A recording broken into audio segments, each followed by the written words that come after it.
Isipin mo ito sandali.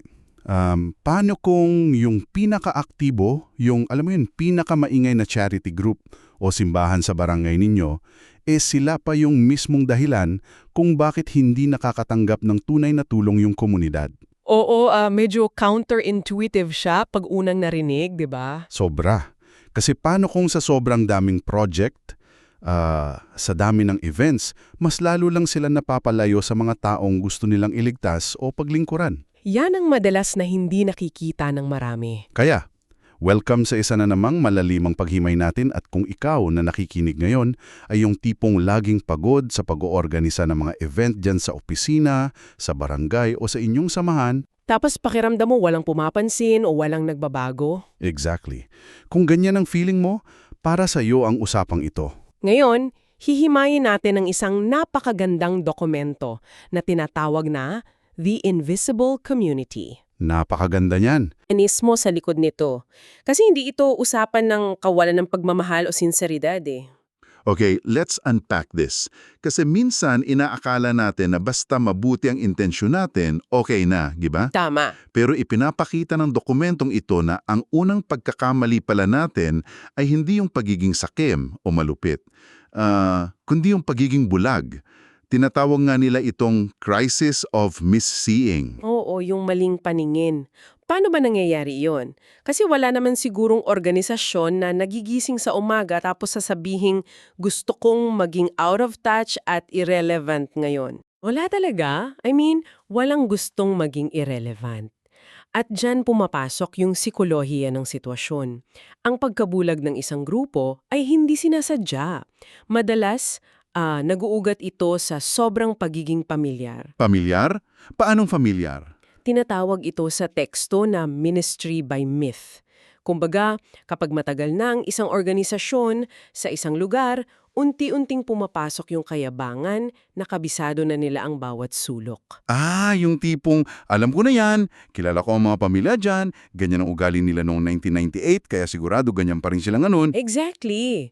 Parang tinatrato nilang komunidad bilang isang rebulto na hindi gumagalaw, hindi tumatanda, at hindi nagbabago ang problema. Grabe.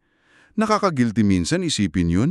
What's fascinating here is human nature kasi ang maghanap ng tinatawag sa psychology na cognitive ease. Gusto natin ng madali. Oo. Gusto ng utak natin ng shortcut. Mas madali kasing balikan ng nakaraan kaysa pag-aralan ng kasalukuyan at dyan, nagiging delikado yung nostalgia. Nostalgia, oo. Ang sarap kasing balikan ng mga alala na kung saan successful ang isang programa.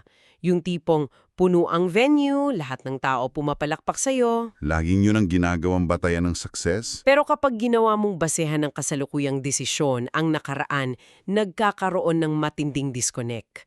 Ang ebanghelyo o ang layunin mo ay hindi nagbabago, pero ang konteksto at kultura ng tao ay patuloy na umiikot. Nakaka-relate ako diyan, parang gumagamit ka ng Waze or Google Maps na huling na-update pa noong 2015. Oo nga, ganyan-ganyan. Di ba? Kahit gaano kagaling yung driver o kahit gaano kabilis ang sasakyan mo o kahit gaano kaganda ang intensyon mong makarating, Ibabangga ka pa rin sa pader. tama.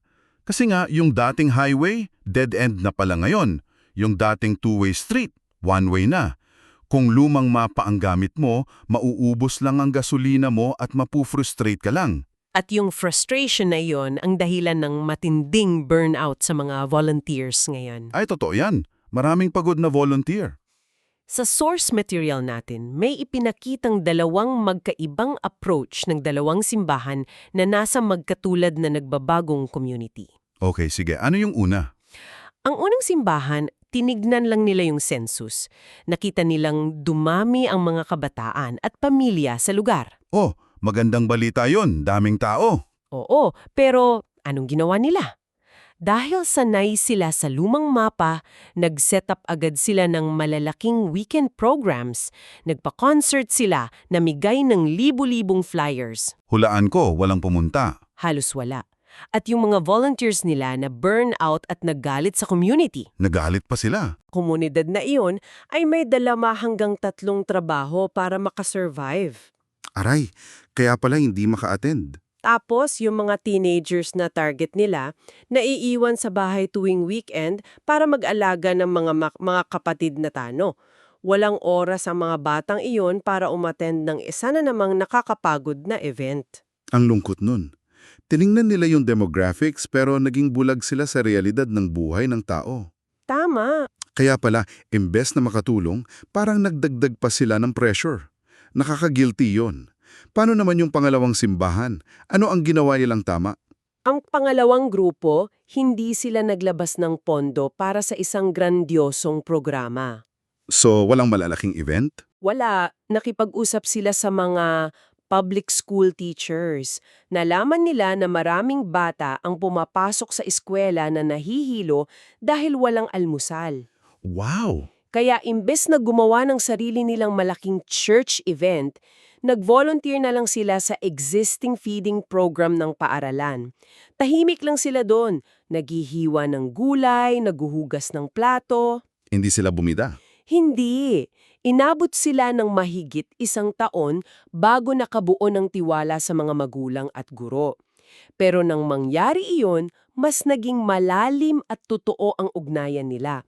Nauunawaan nila na ang pagmamadali ay kalaban ng malalim na epekto. Ibig sabihin, kailangan nating itapon yung lumang ways at gumawa ng bagong mapa. Yan mismo ang punto. Binanggit sa dokumento ang community mapping, pero hihimayin ko iyan. Kasi kapag narinig ng tagapakinig natin ang salitang mapping, ang naiisip agad niyan ay data collection. Oo, survey forms, ganyan. Di ba? Magbabahay-bahay, mamimigay ng forms, tatanungin kung ilan ang anak nila, magkano ang sweldo. At yan, ang kalimitang pagkakamali. Pero ayon sa teksto natin, ang totoong pagmamapa ay hindi pangangalap ng data point para may i-report ka sa board meeting. Isa itong gawaing espiritual. Sa katunayan, tinawag itong isang anyong ng repentance o pagsisisi. Sandali lang. Wait, pause tayo dyan. Pagsisisi. Ang bigat naman yata niyan. Oo, parang nakakagulat. Kasi kung gusto ko lang naman mag-volunteer sa barangay para magbigay ng relief goods o magturo ng maths sa mga bata tuwing Sabado, bakit kailangan ko pang magsisi? Hindi ba overdramatic yun? Wala naman akong ninakaw o sinaktan? Naiintindihan ko kung bakit parang mabigat at valid yung reaction mong yan. Pero ang pagsisising tinutukoy dito ay hindi para sa isang krimen. Ito ay ang pagbibitiw natin sa tinatawag na arrogance of assumed knowledge. Yung yabang. Oo, yung kayabangan sa isip natin na nagsasabing ako ang may pinag-aralan, ako ang may resources, kaya ako ang may sagot. At sila ang problema na kailangan kong solusyonan. Kailangan mong magsisi sa nakasanayan mong pagtrato sa mga tao bilang simpleng kategorya. Yung mga labels na madalas nating ginagamit. Tinatawag natin silang the poor, the youth, o the marginalized. Tama. Nakakatulong ang mga kategoryang iyan para ma-organize natin ang mga plano natin sa opisina. Pero kapag bumaba ka na sa kalsada at ang kategorya ay bumalit na sa mismong mukha at pangalan ng tao, doon tayo nagkakamali. Dahil ang tao ay hindi isang kategorya. Hindi sila kategorya. Dahil kapag naging kategorya na lang sila sa utak mo, hindi mo na nakikita ang kanilang dignidad. Nagiging object na lang sila ng iyong charity. Pero teka, gusto ko lang i-challenge ito ng konti. Sige, paano? Kapag bumababa tayo sa komunidad para mag-obserba o gumawa ng mapping, inaalam natin kung saan sila tumatambay, sino ang nag-aaway, kailan umalis ang tatay para magtrabaho. Hindi ba parang surveillance na ito? Naiisip ko yung tinutumbok mo. Parang nagmimistula tayong mga CCTV o espiya sa buhay ng may buhay. Paano natin gagawin ng mapping nang hindi tayo nagiging creepy o nanghihimasok sa privacy nila? Mangindang punto yan. Ang malinaw na pagkakaiba ay nasa mekanismo ng intensyon. Ang surveillance o pagmamatyag ay ginagawa para makontrol mo ang tao. Para manipulihin. Oo, nangongolekta ka ng data para matarget mo sila. Katulad ng ginagawa ng mga social media algorithms upang mapilit mo silang umattend sa event mo o bumili ng produkto mo. Tinitignan mo sila bilang mga subjects na kailangang manipulahin. At ano naman ang ipinagkaiba nung sinasabi sa teksto? Ang tinatawag na sacred observation o banal na pag-oobserba ay ginagawa hindi para may makuha ka kundi para umunawa. Umunawa. Bumababa ka para makita kung saan naroon ang pighati nila o kung sino ang nagdadala ng pag-asa sa kanila. Inaalam natin ang kanilang kalagayan, hindi para gawin silang project, kundi para alam natin kung paano rerespetuhin ang spasyo nila at makapaglingkod ng walang hinihinging kapalit. Ang ganda nun. Ang pag-obserba ng may pagmamahal ay hindi nagkokontrol, kundi nagpaparangal sa dignidad ng tao. Exactly. Here's where it gets really interesting. Kasi kung aalisin na natin ang pagtingin sa kanila bilang proyekto at mag-oobserba tayo para unawain sila, saan ba tayo dapat tingin? Yan ang malaking tanong. Kasi ang laging reflex natin kapag may mission ay pumunta sa mga opisyal na lugar. Pupunta tayo sa barangay hall, gagawa ng event sa loob ng simbahan, o tatawagin natin sila sa isang formal na seminar room. At diyan, ipinapakilaya ng teksto ang isang radikal na konsepto. Ito yung theology of nearness o ang teolohiya ng pagiging malapit at ang halaga ng mga ordinaryong lugar. Ordinaryong lugar. Oo, tandaan natin, kung susuriin ang Biblia, hindi nagturo si Jesus mula sa malayo. Hindi siya nagtayo ng opisina sa templo at naglagay ng sign na, pumila kayo rito kung may problema kayo. Nung wala siyang desk. Pumunta siya sa mga palengke. Tumambay siya sa gilid ng mga balon kung saan umiigib ang mga tao. Pumasok siya sa mga bahay na itinturo ng lipunan na madumi o makasalanan. Ito ang mismong diwa ng incarnation. Hold on, incarnation. Para sa ating tagapakinig na naisip ngayon ay isang malalim na philosophical debate sa isang theology class. Sa simpleng Tagalog, ito yung pagpasok ng Diyos sa magulong realidad ng tao. Tama ba? Tama, pagbaba mismo sa putikan at alikabok ng totoong buhay. Kaya kung ia-apply natin yan ngayon, ang incarnation ay makikita sa mga lugar na madalas nating baliwalain. Naisip ko tuyo yung isang simpleng sari-sari store sa kanto ng isang barangay o kaya yung waiting shed para sa tricycle. Eksakto. Paano mo ididiskonekta ang sari-sari store sa teolohiya natin ng community? Kasi madalas, tinitingnan lang natin yon na tambayan ng mga tsismosa o inuman ng mga tambay. Oo, minamaliit natin. Pero in reality, ang isang sari-sari store ay isang napakakomplikadong emotional map at news hub ng buong barangay. Totoong-totoo yan. Isipin mo, yung tindera diyan, araw-araw niyang nakikita kung sino ang nahihiyang lumabas ng bahay dahil may utang. Nakikita niya kung sinong bata ang laging walang baon kasi bumibili lang ng tig-pipisong candy bago pumasok. Alam niya lahat. Nakikita niya sino yung tatay na laging nag-iisa na bumibili ng kape tuwing gabi dahil malamang may pinagdadaanan sa asawa niya. Buhay na buhay ang tensyon, ang kwento at ang tunay na damdamin ng mga tao roon. Kung wala doon, ang isang naglilingkod na grupo, literal na nagsasalita lang sila sa hangin. Walang mas hihigit pang paliwanag dyan. Binabasag nito ang ilusyon natin ng empty mission fields. Empty mission fields. Oo. Madalas nating isipin na kapag pumunta tayo sa isang mahirap na lugar, tayo ang magdadala ng liwanag. Na para bang walang nangyayari bago tayo dumating. Parang tayo ang savior na hinihintay nila. Oo. Pero ang totoo, kumikilos na ang grasya sa sari-sari store na iyon. May mga nanay na nagdadamayan doon, may mga lolo na nagbibigay ng matinding payo sa mga tambay.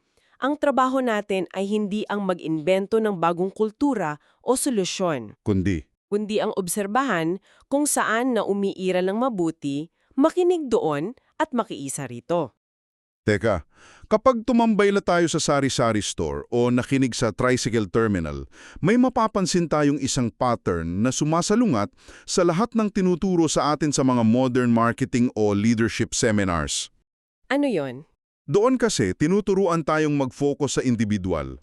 Targetin natin si Pedro, i-market natin kay Maria.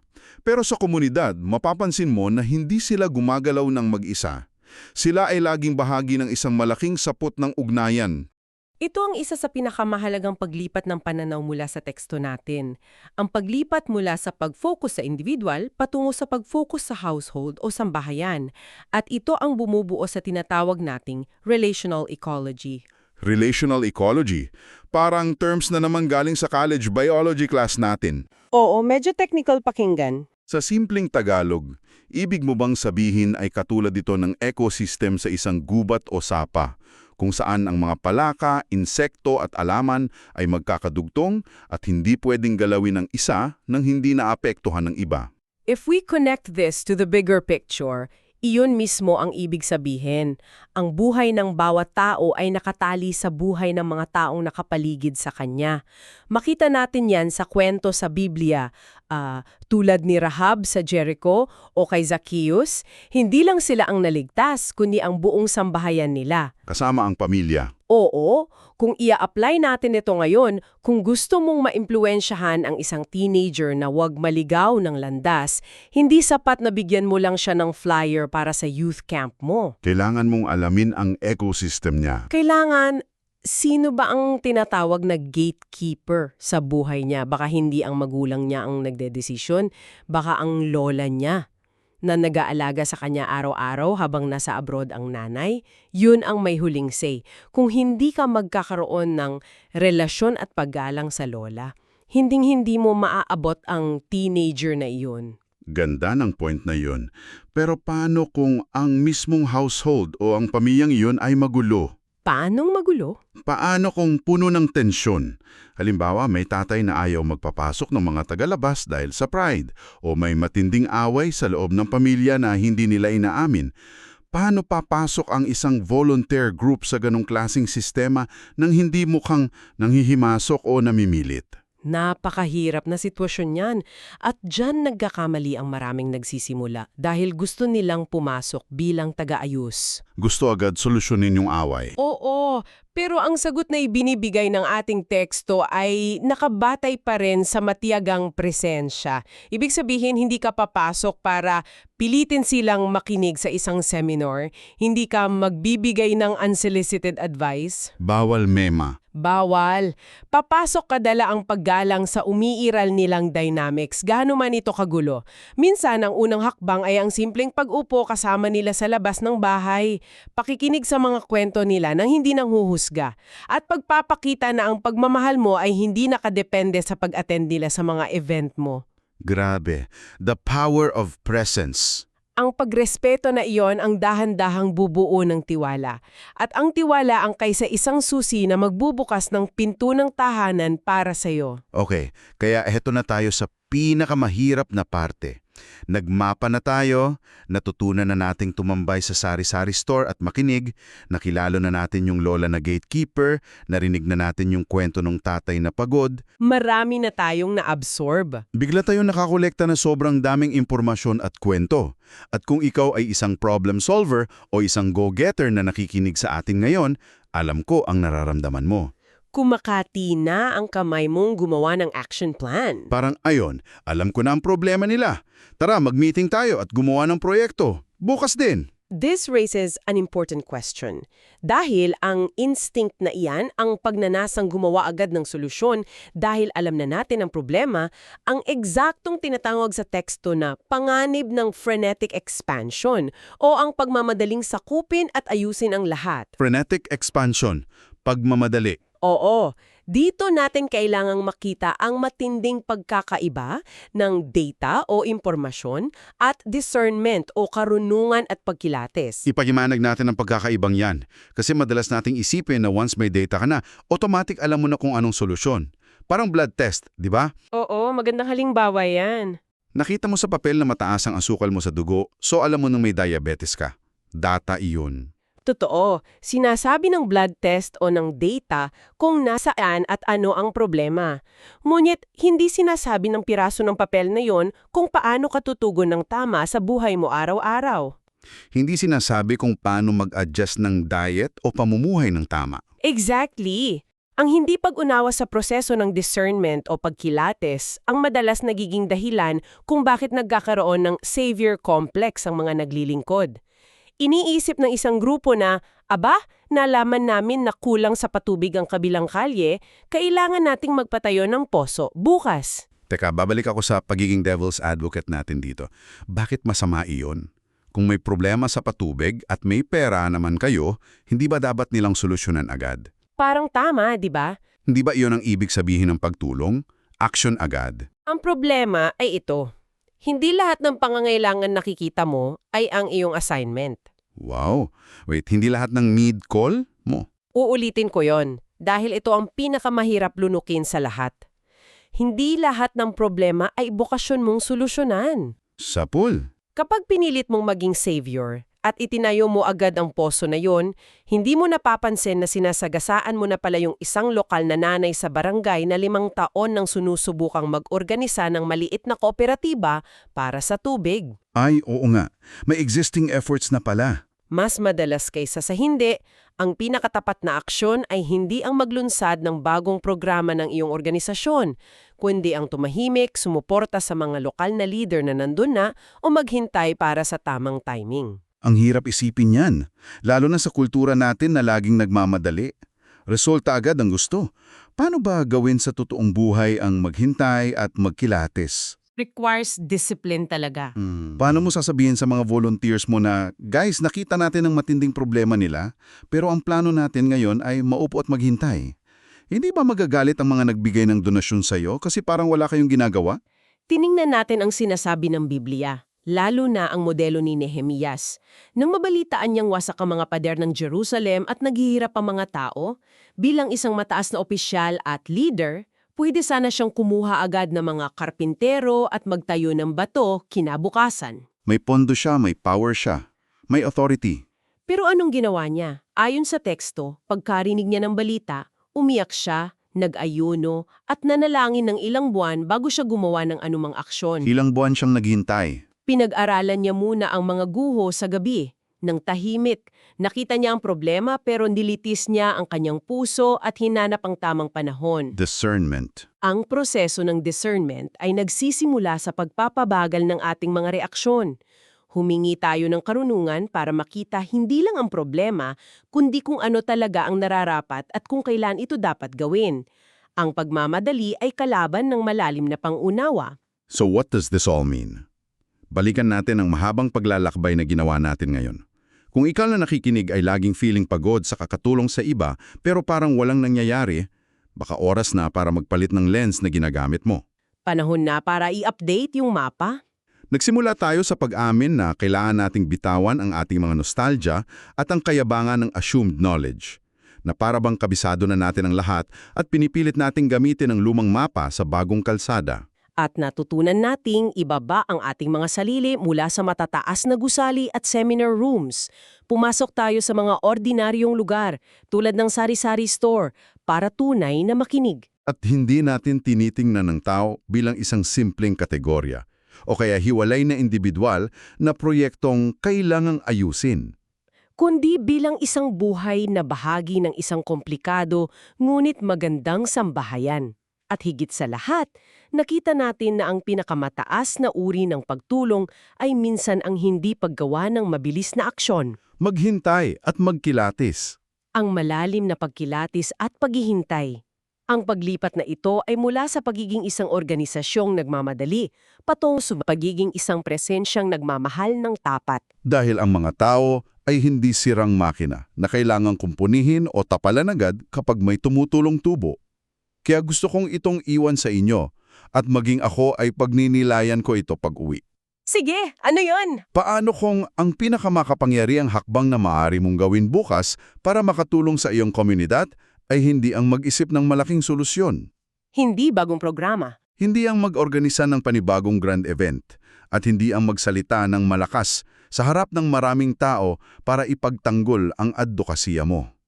Paano kung ang totoong hinihingi sa iyo ngayon ay ang umupo ng tahimik sa isang karaniwang lugar, sa isang waiting shed, sa isang tindahan o sa tabi ng opisina, itikom ang iyong bibig at piliting makita ang mga taong noong paman ay nandyan na, ngunit palagi mong nilalagpasan.